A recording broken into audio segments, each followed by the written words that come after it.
mean, if you think that in the beginning of the career, I was thinking that one day I will lead a, a talent creation function. That was never the thought. By education, I'm an engineer. I joined Wipro from campus. So Uh-huh. I was, Oh, nice. yeah. And in the Uh-huh. beginning of my career for approximately around 10 to 12 years, I did Uh-huh. hardcore programming. I didn't do anything other than, programming. Our hiring of technical talent was hardly, 10-15%, 75 to Wow. 80%. More than that, as you rightly mentioned, we were hiring digital artists. And Uh-huh. I mean, while these artists, they use latest, technology tools to develop the visual effects and animation for movies and shows, but they are Uh-huh. still artists. Okay, for them, the tools and technologies are just, means to create something creative. Okay, Correct. and majority, since our majority of the hiring was in that side, and I got an opportunity to learn a lot about that industry.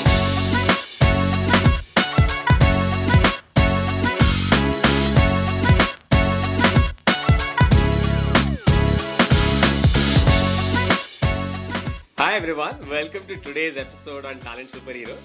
Today at Talent Superheroes, we are joined by someone who scaled the hiring mountain more than a few times. Vishwas Deep has led talent acquisition across global giants like Wipro, Technicolor, and now Emphasis, where he's behind the scenes of some of the largest hiring engines in the industry.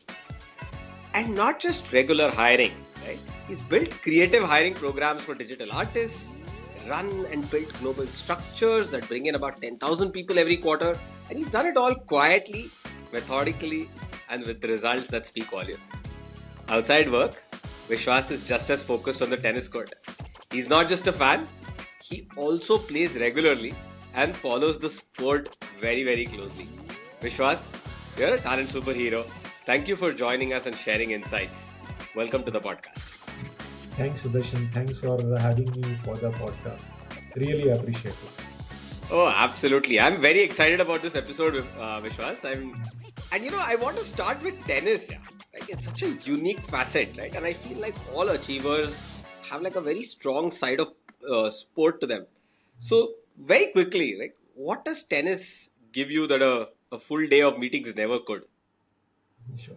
See, I mean, since childhood, I was always involved in playing one sport or the other. Uh huh. And in when we were kid, just like everybody in India does, used to play cricket, and from there I shifted to badminton. Uh huh. And but later on, actually, I realized tennis is more fun than cricket or badminton. I started playing regularly. Uh huh. Good part is that in the layout where I stay in Bangalore, Uh it huh. has a tennis court, Uh huh. and we have a few friends actually who get together every weekend and we play tennis regularly. And we are Nice. doing it for last approximately 20-25 years. Uh huh. And of course, I mean, a lot depends on the rain. When it rains Yeah. on uh, when it rains, previous day night, you're not able to play. But when it doesn't rain, the court is available, and we play regularly. Weekdays it Nice. becomes little difficult to play, but weekend, Saturday, Sunday mornings, we Uh huh. regularly try to play tennis. And that in our kind of business, there's Mm-hmm. so many things going on always at the same time. Mm-hmm. uh, if you get a chance to play some sport for 1 hour, 1.5 hour, it gives you different kind of feeling. You feel very good about it. And Right. I mean, I always feel that playing any sport is far better than doing some kind of physical exercise, because there is a lot more human interaction is involved. There is a good feeling of winning, losing, etc. Yeah. So Yeah. the Yeah. whole thing works out pretty well, Sudarshan. Oh, same here. And since we were since I started playing, of course I started watching also. And we were Mm-hmm. lucky that in last 15-20 years we had three or four of tennis all-time great, who Correct. played actually tennis at a global level, and Federer, Mm-hmm. Nadal, and Djokovic. And I Correct. am personally a fan of Federer. I like him a lot. Learned a lot from him, not only just as a player but as a human being also. Oh, absolutely. There is I so relate to this because I feel like when you're in a sport, right? At that time, you're not thinking about various different things. There are no 100 tabs running in your head. Mhm. All you're focusing on is hitting that ball, right? And winning. So the competitiveness, right, just comes to the fore. And so many of us are silently competitive. I think if you want to see a person's competitive or not, you should play a game with them, right? You can really sense it. And it's almost meditative, right? Because you only focus on hitting that shot, um, which I think is very underrated. And yes, the byproduct is you get to stay fit, you get your exercise in, and you enjoy doing it too. So, I agree. I uh, agree. I agree. but yeah, I'm so glad. I mean, it's very unique to find people, especially in tennis, Mhm. and a big fan of Federer too. Yeah, I think one of my favorite memories in life is I was able to take my mom and my sister to the U.S. Open to watch Federer play, and I think it's a memory of for life for them, especially given the champion and person he is. Mhm. So, uh, I missed an opportunity to watch, Federer playing a game, but mhm. hopefully, sometime, whenever he's, even if he is playing some exhibition match, and if I get an opportunity, I will go and actually try to see that match. Oh, Uh, absolutely. in fact, You last must. It's a very uh, special feeling, right? yes, yes, it is a special feeling. Last year, as you know, that Olympics were held in Paris. Right. So Yes. I, along with my family, we went to see the Olympics. We were there for 10, 12 days when the Olympics were going Oh, on. nice. So, but only thing was by the time we reached Paris, the tennis matches were over. But I still made it Ah, a point to go to Roland Garros and see the stadium and take some nice. photographs. So it was a nice feeling. But of course, the tennis matches were over, unfortunately, by that time. Oh, nice. No, no, I can relate. I was in Paris this year. Of course, way too many people. No wonder Europe is all pushing back on tourists now. But I'm glad you and I got in before the pushback started. I Yes. want to get to your career, right? I see there is something very intentional, right? But it's very unexpected. So you went from programming, right, to actually leading global talent acquisition, right? So how did it involve, right? What moments nudged you in this direction? Was there a moment where you felt like building teams or building the talent was where your calling was versus writing code? Mm. Sure, Sudarshan. So, I mean, to tell you very frankly, it didn't happen, by design. Okay. Uh-huh. I mean, if you think that in the beginning of the career, I was thinking that one day I will lead a, a talent creation function. That was never the thought. Okay. Uh, Uh-huh. by education, I'm an engineer. I joined Wipro from campus. So Uh-huh. I was, Oh, nice. yeah. So Wipro came to campus interviews in IIT Kanpur, and I got selected there. And at Mm-hmm. that point of time, and this is approximately around 30 years back, that time the Mm-hmm. software industry was not that well known. And Correct. I mean, nobody knew also that the software industry will really grow so big. So I mean, I joined Wipro, or I joined the software industry just because Mm-hmm. I mean I used to like coding, and that Uh-huh. was the whole purpose. And in the Uh-huh. beginning of my career, for approximately around 10 to 12 years, I did Uh-huh. hardcore programming. I didn't do anything other than programming.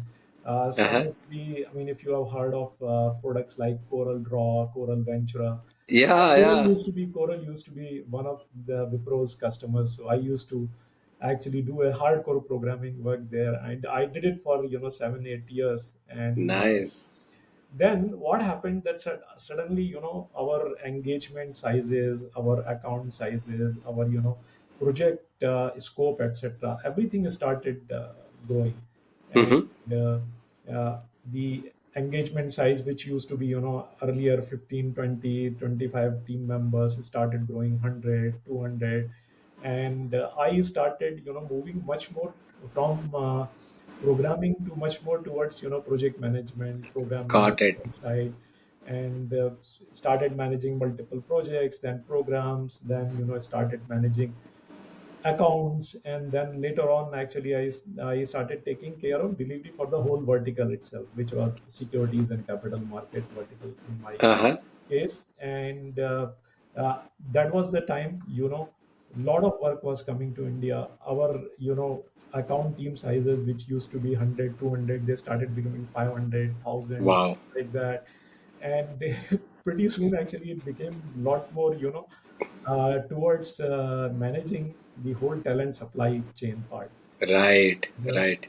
I mean, fortunately or unfortunately, the accounts actually which I was taking care, they grew quite rapidly, and Mm-hmm. I started, getting the reputation that. I mean, wherever Vishwas is there, the account sizes grow. We are able to manage the talent supply chain well.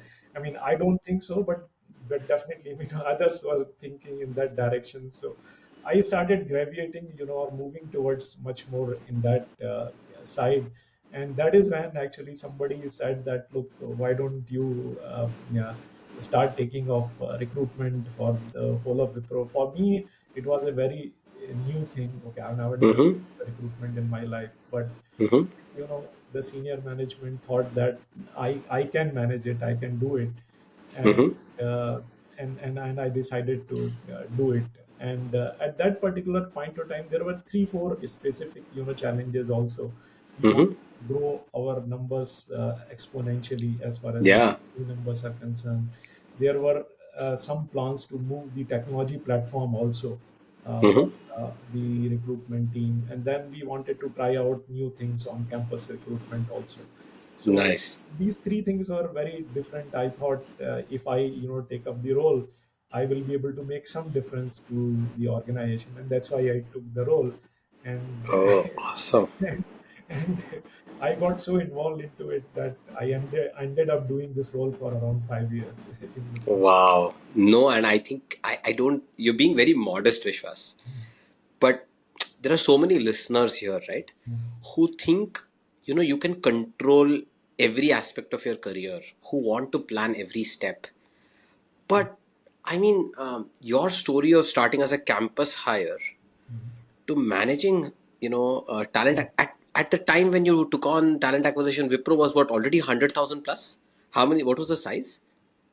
I mean, I don't remember, but yeah, it will be somewhere around that, maybe or little less than that. Yeah. Yeah, I think that was huge, right? And I think, uh,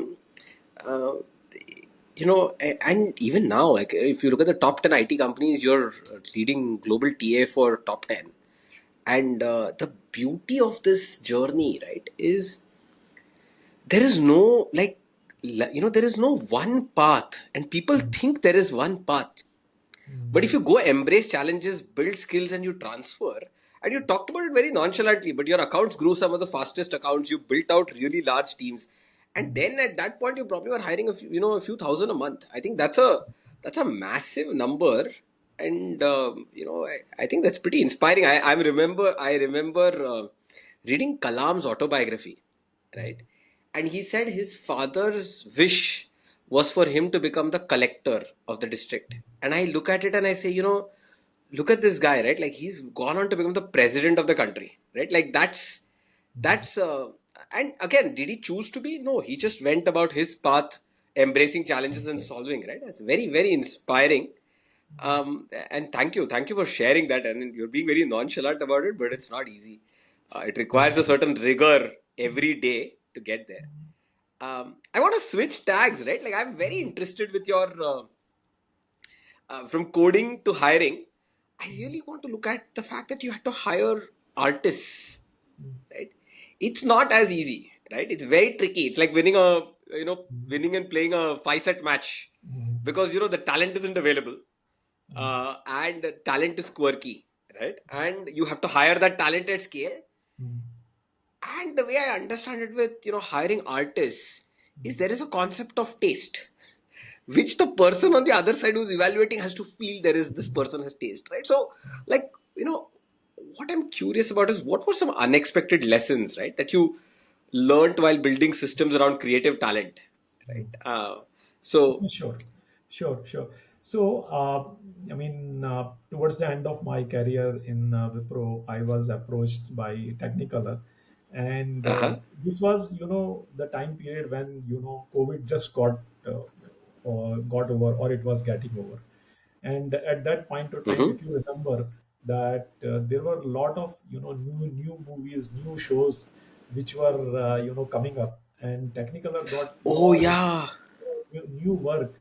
And the requirement was that how we can scale up the organization faster, how we can recruit a lot more, team members to the organization. And that is where I got approached. And I found it very interesting, and I found it very, innovative also. So that's why I took up that challenge.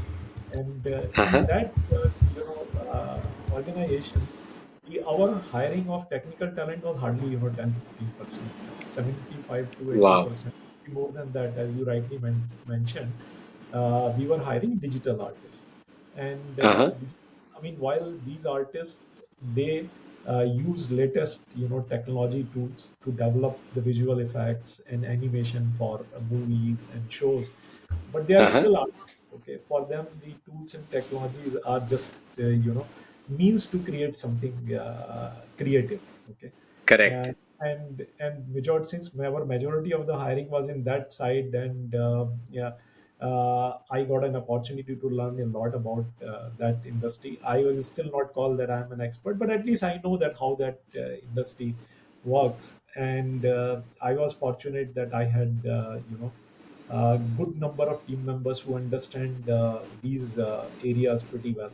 So Mm-hmm. what I did, I actually, brought lot more team members to the team to, scale up our team and set up some learning programs for our team itself.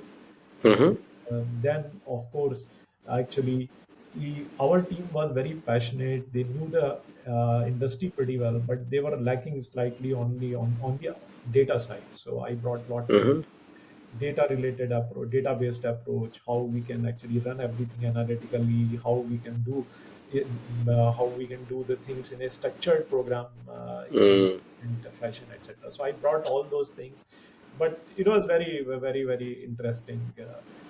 Just few things to share with you, that see, like for engineers or any kind of recruitment, we look at the resume, or we look at the profile before we Yeah. deciding to go with that particular candidate or not. In this case, we go.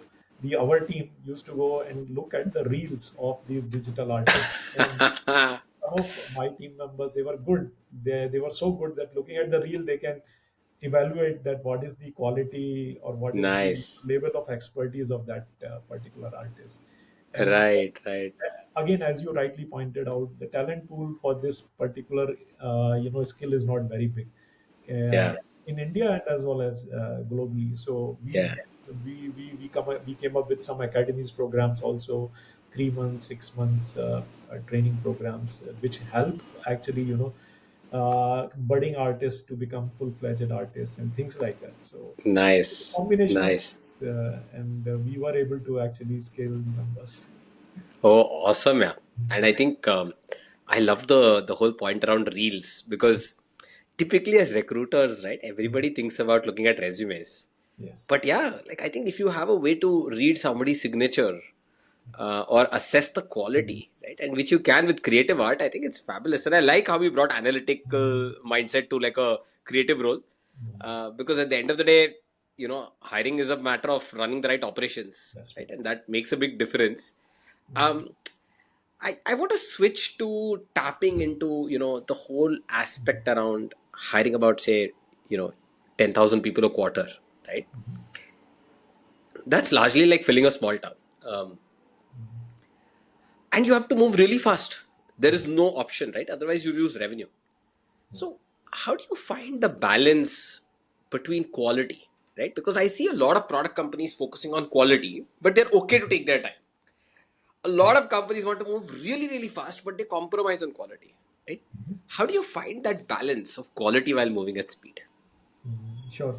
A good question, Sudarshan. And see, while product companies can, afford to wait to till that Mm-hmm. time they find the right talent, the services company, the rhythm is very different. Okay. Mm-hmm. I mean, at least till a few years back, Mhm. the revenue directly used to be tied to headcount. Okay, Correct. don't have, Correct. I mean, and to some extent it is still tied, but as we can see last 2 3 years, slowly actually things are, getting disassociated. The headcount goes different trajectory, and the revenue goes slightly different trajectory. Correct. So Correct. the point I am saying that for services companies, headcount was very important, at least a few years back. And Mm-hmm. when you are recruiting actually at that large numbers, it is possible that there will be many challenges on the quality side, and Mm. that is where the process becomes very important. It is very Mm. important that we have a very agile and nimble process, so that Mm. it doesn't become an adherence. I mean, sorry, it doesn't become an obstruction actually for the growth. But at Mm-hmm. the same time, all the required controls, all the required checks are very much in place, and Mm. the designing the process plays a very important role. Second thing also plays a very important role. It is that we need to have good data analytics team working along with you. You Mm. continuously keep on looking for patterns based on different data points. That is there Mm. everything going fine, or are we actually looking into some potential issue which is going to come up? So the Mm-hmm. data part and the process part, they are very very important in Mm. manage those kind of numbers. Of course, I mean the team, the bandwidth of the team, that Mm. is directly related, but that is easier part in my view. Mm-hmm. And but data and the whole uh, the process part is very very important. Oh, it's very insightful to hear because very few people have managed hiring at that scale, right? And I'm sure you have several leads that would run, and they are probably good enough to run TA at smaller companies easily, right? Mm. So I think, and then as a leader, the focus on data, bringing, unearthing insights that will leave a difference to identify and fix problems, right, become very, very critical.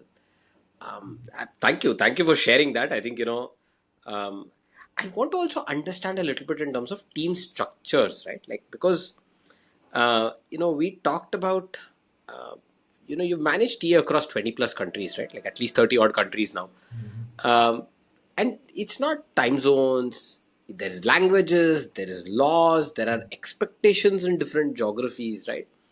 Mhm. I'm just curious to understand, right? When it comes to team structures, like there is a team structure, there is a rhythm. I'm sure calls happen at all times of the day because there is time zones. I'm curious to understand what kind of team structures do you think work when organizations scale Mhm. to build out large engines for hiring. Sure. So the actually, I what I'll say, I'll divide the geographies into two categories: the matured Mm-hmm. geographies and emerging geographies. Okay. Mm-hmm. See, matured geographies, though our hiring numbers will be always higher. Okay, but still Mm-hmm. you have our team which has good experience of hiring in these geographies. You can induct the talent from outside also relatively easily as compared to the Mm-hmm. emerging technology.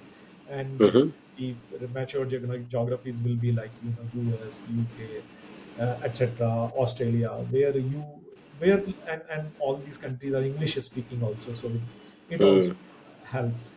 But Mm-hmm. emerging countries, emerging geographies where we do not have large presence, the language is also a challenge. It becomes a actually bigger challenge. So you have to find the team members who are bilingual, and who also understand that particular geography pretty well. Okay, and Right. one thing which I found, that look, when you are inducting the talent from outside, and who know that particular geography pretty well, it is always Mm-hmm. better to combine them with somebody in your team who understand Mm-hmm. your company, who understand your processes, your policies very well. Because Nice. it's only the combination of the Mm-hmm. person who knows the local geography and the person actually who understand your processes and policies, your structure, everything, and work two in a box kind of model. Nice. We're Yeah. able then we are able to scale up the operations in new geographies also in a faster fashion. Because I have Yeah. seen that both sides, if you have somebody who doesn't understand geography, the things don't scale up. If you have somebody who understands geography but doesn't understand your organization, the person pretty soon, moves out of your organization, Yeah. Yeah. Gets frustrated. lost Yeah. or feel abandoned, because the person is sitting some remote corner of the world, and he or she doesn't know whom to approach when they run into some challenges. So Right. management Right. of this kind of team plays a very important role. Okay. Are. Also, Uh-huh. important thing is that just like you have a regular call with your teams in India, you should have the Mhm. regular calls with the team outside of India also, so that they do not get this kind of feeling that, look, since boss is sitting in India, so India is Correct. taking care well, but people living outside actually don't get that kind of care and attention. So you have to constantly Yeah. keep on working on that aspect. And Correct. also, third thing which I do it quite regularly, it is that all, and it is irrespective of which organization I work. We always have a town hall every quarter where whole Mm-hmm. global team participates. So for one Nice. hour, 1.5 hours, or 2 hours, we will recognize the team members who have done pretty well for us in the last quarter. What are the focus areas for upcoming quarter, and have some fun activities, etc. Nice. So it gives the feeling to everybody, even though you are sitting in different parts of the world, you are still part of one single global team. So, Right. Oh, beautiful. In fact, that's a very good example of a rhythm, right? And I feel talent acquisition, right, is always held responsible for outcomes, but neither internal resources nor external candidates are quite in their control. mm, And a lot of times, people, when the talent succeeds, the credit goes to the manager. But only when the person is detected as like a BGB red or a fraud, or something comes out, is when people come and blame talent acquisition, right? So it's pretty thankless in that sense. So to have this kind of a structure, to have this kind of feeling, to have this, that you're part of a team, that you're part of a mission, and honestly, TA impacts top line and bottom line, because every single hire is made to drive that only in every organization, right? And so the purpose is really solid. You're improving somebody's life, but to have like the feeling of being in a team, and I can imagine somebody sitting in Costa Rica, Mexico, right? It's not easy, because you're halfway around the world, that's true. and you're dealing with slightly different problems too. So like you brought about this whole value of emerging geographies, versus mature geographies, right? And we see this too in western markets. It's workflow, experience, compliance, right? But you look at India, Southeast Asia, parts of Eastern Europe, it's junk, volume, chaos, fraud, right? The problem statements are very different. It's the same team dealing with different challenges. And how do you then, having a rhythm, having a focus, having an appreciation for what different people do, calling them out? I think those are really good things. And I love the two in the box thing too. I think it's something that all our listeners should implement, because it's true for any new hire too, right, Vishwas? That's true. Because if you want them to embed and grow, then you need to make sure they have the right support and they're not lost, right?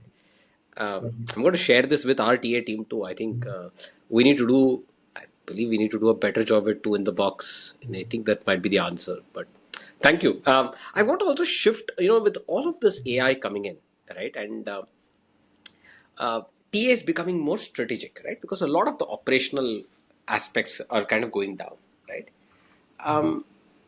And as TA becomes more strategic, right? Like, how do we look at, um, a recruiter who's more like an executor, or finding, or a person who sources talent, to somebody who can now become more of a guide, an orchestrator, somebody who can become more like a consultant or an advisor to business, right? Like, how do you see the shift of AI, or some of these changes, especially, right?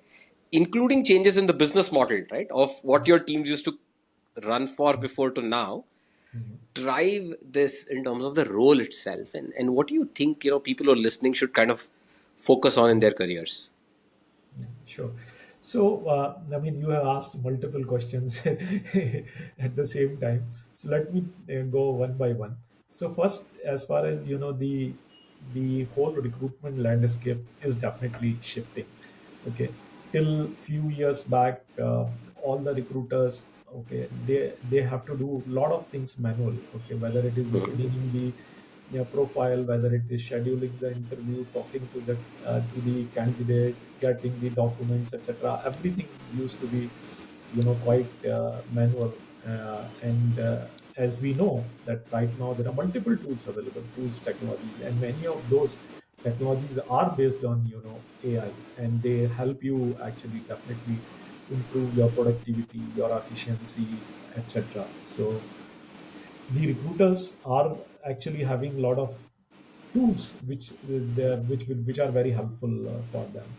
Important thing from our recruiters is that for our recruiters to do is that they should be very much open to the new ideas. Okay, they should not be always having hangover of past, that I used to do the I have done the recruitment for 10 years, that's how I used to do it, and now I'll continue doing for 2 years also in the similar fashion. That they should not. Just like the technologies which we are hiring are changing pretty fast, our team also should be actually looking for new things. They should always be looking in the direction that how I can improve my efficiency, how I can engage the candidate in a better fashion. So they should be very, very open to learning. Just like holds true for the candidates whom we are hiring, the same thing holds true for us also. And coming to your other point, that in this changing context, what role our recruiter should play. Okay, I view that I mean, gone are the days when our recruiters can be just doing only recruitment related job. Okay, I mean, you are recruiter, you will do recruitment related job, but at the same time, you should be aware a lot more what is happening in that particular area where you are doing the recruitment. Okay. Uh, Right. See, one thing which I always tell to our recruitment team, it is that whenever business team asks, okay, whatever may be the ask, sometime it can be the ask of sharing some profiles, it can be ask of sharing some market intelligence, it can be some doing some talent mapping exercise, etc. You always should actually give the various options to the business team, and Right. top of those options give your recommendations also. Okay, never Right. ever just treat it as an individual transaction, that business team has asked this, let me give only this. Look at the picture holistically, look at the different options, and then give your suggestion.